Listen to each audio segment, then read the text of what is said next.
So what we're going to be talking about is the CIS Critical Security Control family. It is the security best practices that all organizations should do, like the basic things that an organization should do to become more secure.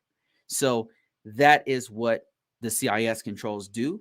And what I want to show you is how it maps to the government standard, which is called NIST 800 controls. Now, the last time we talked about this, we mapped the CIS controls to ISO 27001. Let me show you what I'm talking about. So let's break this down. I've got a spreadsheet here that I'm going to show you how this all maps.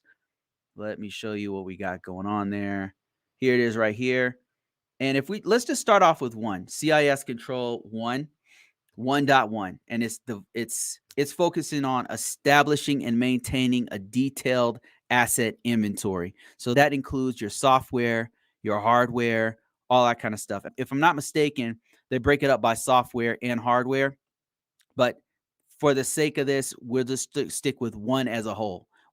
CIS control 1, that family of control all deal with asset identification, asset inventories. And that's making sure the organization has to know what their baseline is. That's what it really is all about. If the organization doesn't know what their baseline is, they don't really have a baseline. You can't have security without a baseline. Facts. You can't, if you don't know what's in your environment, how can you secure it? It's very basic. So let me show you what we're talking about here. We're talking about how do we actually maintain the detailed enterprise asset inventory. So it explains it here, details it right here, what they're looking to see. They're saying that you should have an up-to-date inventory of all the assets in your environment. And how organizations usually do this is they'll have a tool that collects all of the inventory. Like it'll either actively go and scan by IP or by MAC address or by host name or something, and it'll collect it in a database, and then it'll report any new items that are out there. It depends on how they configure it. So that is something an especially large to medium-sized organizations should have. Now, I've seen it as simple as having a spreadsheet, and then it is manually go and mark everything down. Now, how this maps to the CIS 800, the NIST 800 controls is called CM-8, which is System Component Inventory. And it's really doing the same thing. There, you got to develop and document an inventory of system components that accurately reflects what's going on in your environment. It's really the same thing. So if NIST 800 CIS controls, if you CIS, they're equivalent. Now, there are some things that are not mapped, and they have in this spreadsheet, which I'll have as a downloadable. If you go to ConvoCourses.com, I'll post all this stuff up there, just like I did with the ISO 27001 stuff.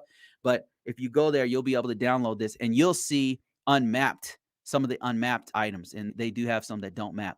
But 90% of this stuff does map. It's almost a one-to-one match on most of the security controls. There's slight variations here and there, but for the most part, it's very close. So let's go from CIS 1 control family, where we already talked about just at a high level, the inventory and making sure the organization has inventory and why they should have that. And let's go to the next one. So the next one is, the first one was hardware. The second one is software. And it's the same thing in NIST 800. You have to, they lump them all together in CM-8, but you also have CM-7, least functionality. That means making sure that you don't have a bunch of services. If you've ever been on a server, the back end of a server, and you see a bunch of services just running in the background, that's not cool, especially if those services are not needed.